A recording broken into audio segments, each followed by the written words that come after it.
I lost my mom at a young age and was raised by my single dad. We had our awkward phases, but my dad and I got along pretty well. Dad, always putting family first, focused his attention entirely on me. Especially after I entered the workforce, he became really concerned about my marital prospects. Through my dad, I met a guy from a prominent family. However, the guy's mom looked down on me and my single dad for being less than. My family-focused dad had the ultimate payback on the snooty family. In the end, I found happiness with the man I love. This is the story of how I, raised by a single dad, grabbed hold of happiness. I was born to parents who loved each other deeply. My dad was always busy with work and came home late, but he always helped Mom with household chores, like cleaning the shower room. Mom was a gentle soul who would lighten up any room she was in. Our weekends were filled with family picnics and the sandwiches Mom made. While I was running around on the grass, my parents would be chatting and filming me. Dad would somehow find time to take off work to attend my school events with Mom. I loved both of them, and life was good. Then, one Sunday, everything changed. "Where's Mom? When is she coming back?" Mom went out shopping and never returned. Mom has gone to a faraway place. It might be a while before you see her again. I was too young to understand that Mom had passed away. She had tried to help an elderly lady at a railroad crossing, and they were both hit by a train. Once I could comprehend the accident, Dad told me, "That's just like Mom, always kind." Life for Dad and me started anew, just the two of us.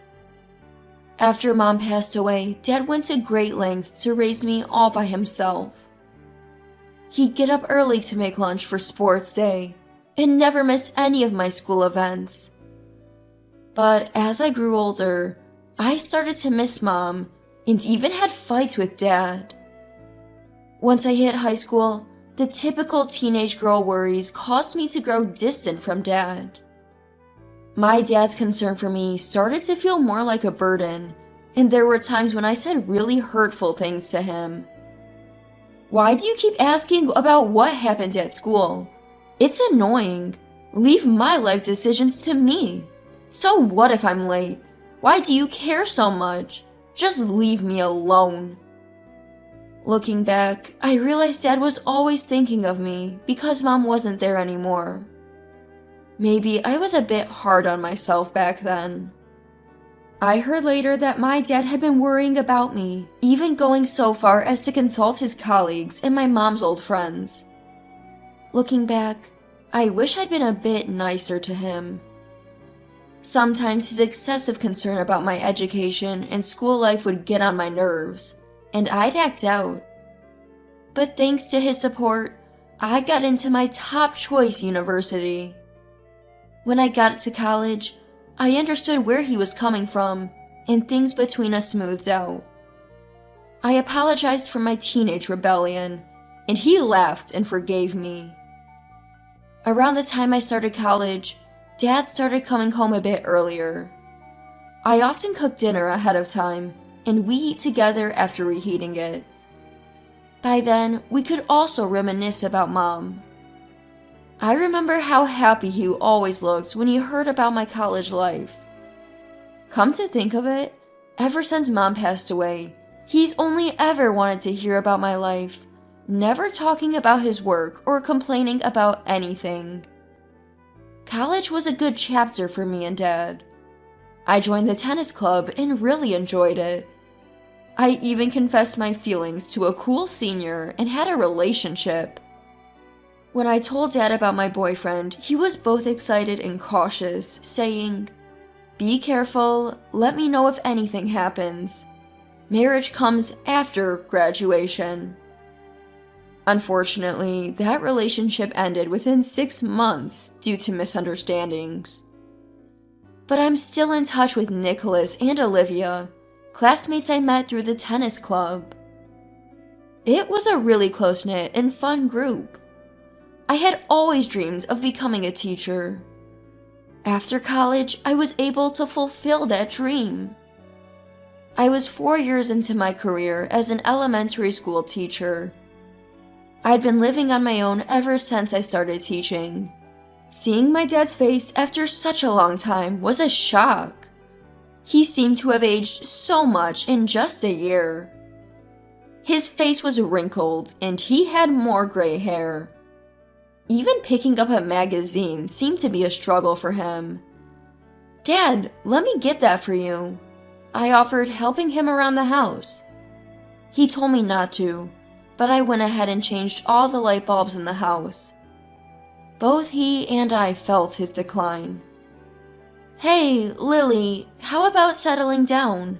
You haven't dated anyone since you broke up with your tennis club senior. It'll give me peace of mind. I'm getting old, you know?" I was of the mindset that marriage could wait, yet I could sense Dad's concern for me. So I decided to meet just once with the person Dad wanted to introduce me to. The location was a private lounge in a luxury hotel. The room was opulent, beyond anything I'd ever seen.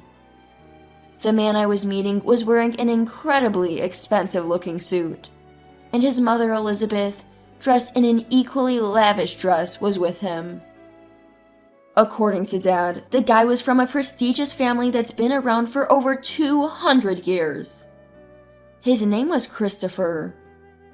Christopher's family owned several major businesses in the region, and they were a family-run enterprise. Dad said only someone of this caliber is a match for Lily, with a chuckle. But honestly, I felt intimidated. I just want to marry a normal guy. I wondered where Dad found such a guy. His connections must be incredible. These thoughts crossed my mind as I finished my greetings.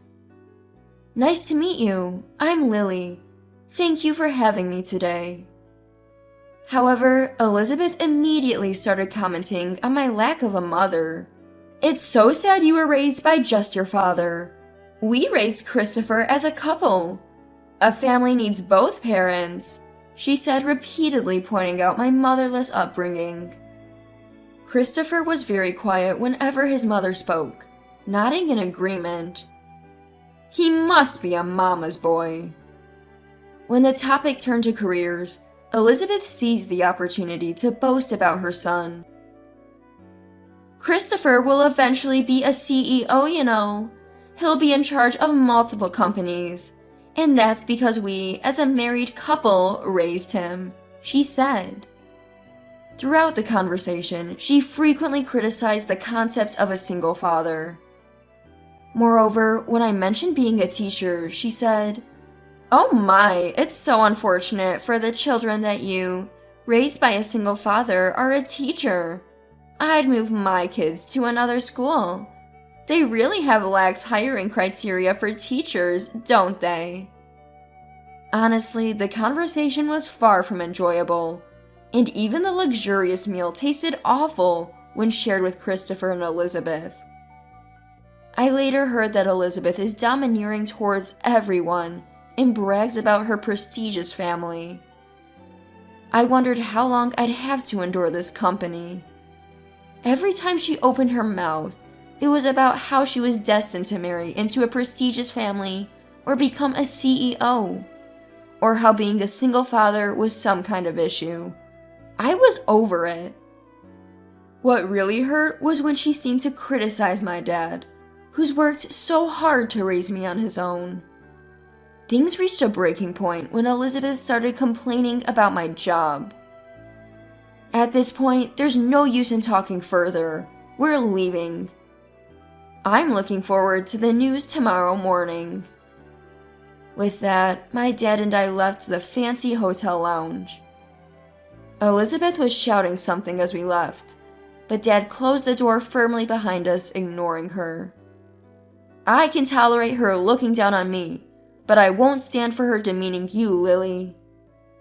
Even after we got home, Dad was still fuming. The next morning, it turned out that Dad's threat about the news wasn't empty. You see, my dad is the chairman of one of the country's leading corporations. But unlike that woman, he's never bragged about it. He didn't even mention it during the introduction, keeping quiet about his influential role. After that disastrous dinner, Dad started the process of acquiring part of Christopher and Elizabeth's company. This sudden move sparked internal strife within their organization, splitting people between our side and theirs. Many employees had already been dissatisfied with their family-run business, which ultimately fell apart because of Dad's actions. In the end, it seems that Christopher, his father, and his mother were ousted from their roles as heads of the corporate group. Elizabeth took great pride in being from a prestigious family and owning a corporate conglomerate. When her family empire started crumbling, word got around that she couldn't handle it and had a breakdown. I'm sorry for the unpleasant experience. Let's stop with these matchmaking setups. Lily, find someone you love and marry when you're ready, Dad later told me. He never again pushed me to consider marriage. I was also wary of any more introductions for potential marriage partners. But surprisingly, I found myself getting married sooner than expected. I mentioned the whole matchmaking debacle to Nicholas and Olivia, friends from my social circle. Nicholas suddenly confessed his feelings for me. Actually, I've liked you for a while. I'd rather you date me than be set up with some stranger. Nicholas had liked me since college, but gave up because I was dating someone else back then. He hadn't found the right timing to confess until he heard about the matchmaking, which apparently spurred him into action. Lily, will you marry me? I promise to make you happy. After dating for about 6 months, Nicholas and I decided on a rushed marriage. Nicholas isn't from a prestigious family, nor is he wealthy.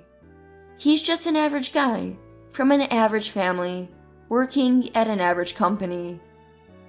When Dad introduced me to the son of a prestigious family, he said, Lily needs someone of this caliber to match her. I was worried that he'd oppose Nicholas, but all he did was tear up and say, if Lily chose him, I trust her judgment. Make my daughter happy. Take good care of her. Our wedding was filled with college friends, a lot of other friends, and work colleagues. Seeing me like that, Dad looked genuinely happy. Fast forward a few years. Nicholas and I have been blessed with a son and a daughter. We don't live with Dad, but we make it a point to visit him during extended holidays with the kids. Dad told me he's finally at ease now that I'm standing on my own 2 feet. When he sees his grandchildren, his face lights up even more than usual. I'm so glad that we can bring joy to Dad by showing him our kids. Turns out, Dad had been secretly frequenting a bar and ended up remarrying one of the staff there. I was initially shocked that he remarried after 60, but I'm happy he found new joy. Dad claims he's still got plenty of steam left, but lately he seems to enjoy mentoring the next generation. As for that one's prestigious family, they might have been ousted from their business, but they still have money, so they're probably still around somewhere. However, because Elizabeth was always boasting and acting high and mighty, they must have accumulated a lot of ill will. They might be living quietly and hiding now.